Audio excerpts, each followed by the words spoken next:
And there it's being said, Ya ayyuhalladhina kafaru, la ta'tathiru al-yawm. Those of you who've disbelieved, don't make excuses today. Al-ma'adhir makadhib, right? Don't make excuses today. Why are they being told that? What excuses?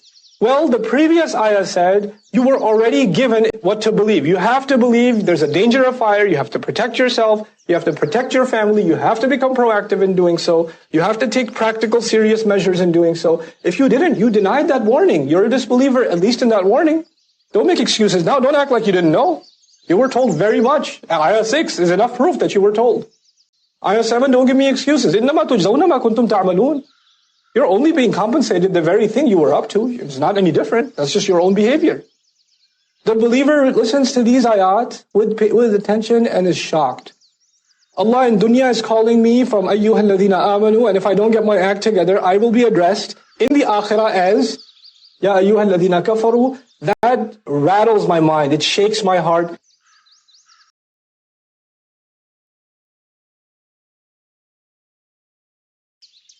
And so the next ayah says, then get your act together. Ya ayyuhal ladhina amanu tubu ilallah. If that shook you up, make tawbah to Allah. Turn back to Allah. Tawbatan nasuha. A sincere, immediate, one-time, complete tawbah. You see, in the Arabic language, the word tawbah has three masdars. Taba yatubu tawbatan, taba yatubu taban, taba yatubu tawban, and taba yatubu mataban. There are three masdars. I'll say them again. There's taba yatubu tawbatan, which is what's here. Then there's tawban, without the ta marbuta. And then there's mataban, masdar mimi, mataban. One place Allah says, فَإِنَّهُ يَتُوبُ إِلَى اللَّهِ مَتَابًا, masdar mimi. This is masdar al-tawqeed, maf'ul mutlaq, mataban is used. Before Allah uses غَافِرِ الذَّنْبِ قَابِلِ التَّوْبِ. Tawb is used. Here Allah is using tawbatan. And each one of them has their own place. It's beautiful. On a side note, the word mataban, which is the strongest of the three, is used in Surah Al-Furqan. And in Surah Al-Furqan, Allah is talking about taking someone who's really made tawbah. Allah takes all their evil deeds and converts them into good deeds. That's not a normal kind of tawbah. That's a serious tawbah. So it's called, and that's Allah turning back in a way that's unusual. فَإِنَّهُ يَتُوبُ إِلَى اللَّهِ مَتَابًا, the strongest form of tawbah. Generally, Allah accepts all kinds of tawbah. All kinds of tawbah. And all kinds of tawbah is the word tawb. So he says, قَابِلِ التَّوْبِ. I'm accepting all forms of tawbah. That's tawb, generally. But then there's tawbatan. This ta marbuta is used in Arabic. We say masdar marra. Like darbatan. Like fi'latan. Right? You remember this? So the ta marbuta is for a singular instant. Allah is making a call in this ayah. Those of you who have iman, make tawbah to Allah. Make it one solid, sincere, final, life-changing tawbah. Not tawbah, astaghfirullah. And then like a day later, tawbah, yeah, I did it again, astaghfirullah. Allah is saying, make a decision. Astal marra is used to say, make one tawbah and do it right. Make that final decision. You know how when somebody takes shahada, their life changes forever? They've made that one big tawbah to Allah. It's like the shahada itself is a form of tawbah. You've repented from all your previous lifestyle, you've turned to Allah. That's the kind of tawbah Allah wants the believers to have. Listen, you just need to make a serious decision when you hear this ayah. Ya ayyuhal ladhina amanu, tubu ilallahi tawbatan nasuha.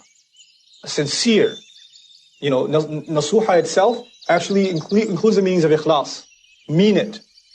Mean what you're saying. Asa rabbukum an yukaffira ankum sayyiatikum. Perhaps your master might be one to bury away your sins. Allah mentions perhaps, because you haven't made it yet. You haven't made it yet. This is not jawab al-shart. This is not jawab al-shart. Because Allah says, ball's in your court. It might happen. If you do it, it'll happen. If you don't do it, it might be tawbah, it may not be nasuhan. It may not be for good. It may not be sincere. It may not be complete.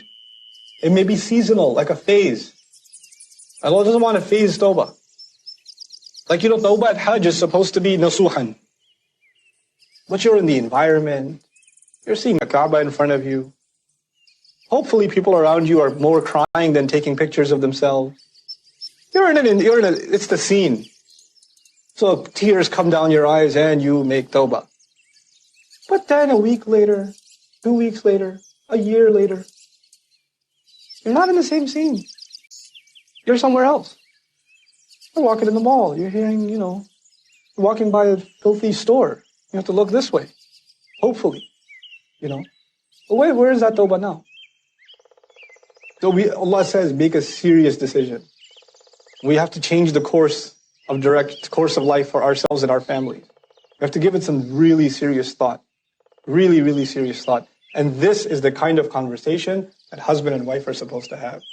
That love they have for each other should be so strong that they don't want to see each other in pain in akhirah or their children. So they sit there and they make plans for how to keep their children safe.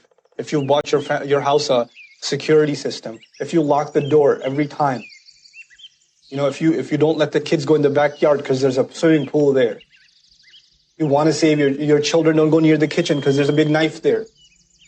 You don't leave tools out because this baby might eat this or that. We have this urge to protect our children. The believer says, I want to protect my children in dunya and in akhirah. It takes precaution. Just like in dunya, we take precaution. عَسَى رَبُّكُمْ أَن يُكَفِّرَ عَنْكُمْ سَيِّئَاتِكُمْ وَيُدْخِلَكُمْ جَنَّاتٍ تَجْرِي مِنْ تَحْتِهَا الْأَنْهَارِ. And He'll enter you, in that case, perhaps He might enter you into gardens at the bottoms of which rivers flow. يَوْمَ لَا يُخْزِي اللَّهُ النَّبِيَّ, the day on which Allah will not be humiliating His Prophet. وَالَّذِينَ آمَنُوا مَعَهُ, nor those who believed with Him. The word ma'iyah is used here, very powerful. It's not just وَالَّذِينَ آمَنُوا, it's وَالَّذِينَ آمَنُوا مَعَهُ. That's a big qualification. There are a lot of people who claim to believe, but those who believe and then stick it out with the Prophet ﷺ, they're with him in his cause, in his mission, in his instructions, in his loyalty. They're ma'ahu. This ma'iyah differentiates them from others. Surah Al-Hadid told us there are some with him and some not with him. And there's a wall drop between them. Remember that? That's why the ma'ah is important here. وَالَّذِينَ آمَنُوا مَعَهُ. And then the same thing that was mentioned in Surah Al-Hadid. نُورُهُمْ يَسْعَى بَيْنَ أَيْدِيهِمْ وَبِأَيْمَانِهِمْ. Their light will extend from in front of them and on their right. Remember me explaining this in Surah Hadid? But the difference here is there was a comparison made between the hypocrites and the believers. Here, something else has been added. Those who are on the good side of this wall are with the Prophet sallallahu alaihi wasallam. وَالَّذِينَ آمَنُوا مَعَهُ. They're with him. His ma'iyah is mentioned. So there Allah highlighted what happens on the wrong side of the wall. Here Allah highlights more in detail what happens on the right side of the wall. And as these people are going, there, even when they spoke, the believers, when they spoke, they turned back and they said, yeah, you were with us in dunya, وَلَكِنَّكُمْ تَرَبَّصْتُمْ وَفَتَنْتُمْ أَنفُسَكُمْ وَتَرَبَّصْتُمْ وَغَرَّتْكُمُ الْأَمَانِي حَتَّى جَاءَ أَمْرُ اللَّهِ وَغَرَّكُمْ بِاللَّهِ الْغَرُورِ. They told them how the hypocrites have failed. This time, they're not talking even to the hypocrites, they're thinking ahead. They've saved themselves successfully, but they haven't made it to Jannah yet, so now they're turning to Allah. So you and I are walking one day, the light is coming from our chest, and our right hand, the Prophet ﷺ said, some Sahaba and some believers will be such, their light will be so strong, it'll light up from Medina to Sana'a in Yemen. Imagine that kind of light, stadium lights where they spend millions of dollars, is like 10 miles. 10, 12 miles, you can see there's a stadium there, right? How is a light going from one city to another? It's lighting up from one city in one country to another, coming out of a believer. And there are others who the only thing they can see is their feet in front of them. That's all they can see. So they have to watch every step. Literally every step. I don't know what I'm stepping in. I don't know if there's something there or not for me to step. SubhanAllah. نُورُهُمْ يَسْعَى بَيْنَ أَيْدِيهِمْ وَبِأَيْمَانِهِمْ يَقُولُونَ رَبَّنَا أَتْمِمْ لَنَا نُورَنَا. They're saying, Allah, our Master, complete our light for us. Meaning make sure the light is there until we get to the end. Just because there's light, just because you see the destination, doesn't mean you're going to make it. So as you're walking, you're a nervous wreck and you're asking Allah, complete the light for us. وَغْفِرْ لَنَا, and forgive our mistakes. Because they realize the only thing that can cause the light to disappear is our mistakes. Just keep covering our mistakes. We know we have plenty of those. Just cover them and just give us the light. إِنَّكَ عَلَى كُلِّ شَيْءٍ قَدِيرٍ. No doubt you are in complete control over all things.